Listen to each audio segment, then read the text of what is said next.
Hi friends, ఇవాళ మనం చేయబోయే రెసిపీ చోలే కర్రీ.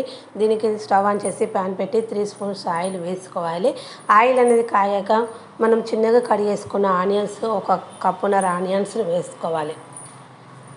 ఈ కప్పున్నర ఆనియన్స్ వేసుకున్నాక ఒక కప్పు టమాటా చిన్నగా కట్ చేసుకొని వేసుకోవాలి. ఇవి వేసుకొని ఒకసారి మనం ఆనియన్స్ టమాటా కలిసేటట్టు కలుపుకోవాలి. కలుపుకున్నాక మనకు 3 ఆలును ఉడకబెట్టుకొని మెత్తగా చేసుకొని వేసుకోవాలి. ఇవన్నీ కలిసేటట్టు కలుపుకోవాలి. ఈ కర్రీ చేయడానికి కనీసం ½ అన్ అవర్ పడుతుంది.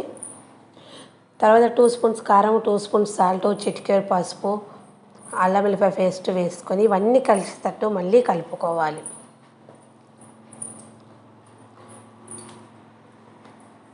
ఈ విధంగా కలుపుకున్నాక మనం చిన్నగా కట్ చేసుకున్న పుదీనా కొత్తిమీర వేసుకోవాలి. పుదీనా కొత్తిమీర వేసుకొని మళ్ళీ ఒకసారి కలుపుకోవాలి. ఇది చపాతీ, పూరీలోకి దేనిలోకైనా చాలా బాగుంటుంది.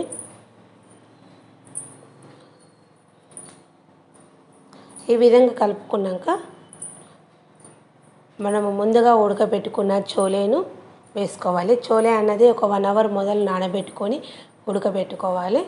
తొందరగా ఉడికిపోతుంది. చోలే బఠానీ మనం ఒక కప్పు చోలే బఠానీ వేసుకోవాలి. ఒక కప్పు చోలే బఠానీ వేసుకున్నాక మళ్ళీ ఒకసారి మనం కలుపుకొని ఒక 2 మినిట్స్ మనకు ఆవిరికి అనేది ఉడకనివ్వాలి. అంత బఠానీలకు మసాలా అనేది పట్టే వరకు ఉడకనివ్వాలి. తర్వాత మూత తీసి చూసి ఒకసారి కలుపుకోవాలి. కలుపుకున్నాక 1 స్పూన్ చోలే మసాలా వేసుకోవాలి. చోలే మసాలా వేసుకొని మళ్ళీ ఒకసారి కలుపుకొని మూత పెట్టి ఒక 2-3 మినిట్స్ మనకు మసాలా అంతా పట్టేటట్టు, బఠానీకి అంతా పట్టేటట్టు చేసుకోవాలి. మళ్ళీ 3 మినిట్స్ తర్వాత మూత తీసి చూసి ఒకసారి మనం కర్రీని కలుపుకోవాలి.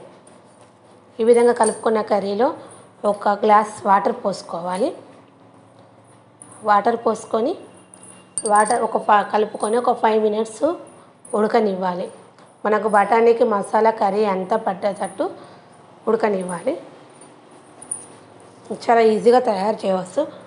ఒక 5 మినిట్స్ తర్వాత ఒకసారి తీసి మనకు కర్రీ దాదాపు రెడీ అయిపోతుంది. మళ్ళీ ఒకసారి మూత పెట్టుకొని మళ్ళీ 2 మినిట్స్ తర్వాత వస్తే మన కర్రీ రెడీ అయిపోయింది. ఎంతో రుచికరమైన chole curry ready. Bye friends.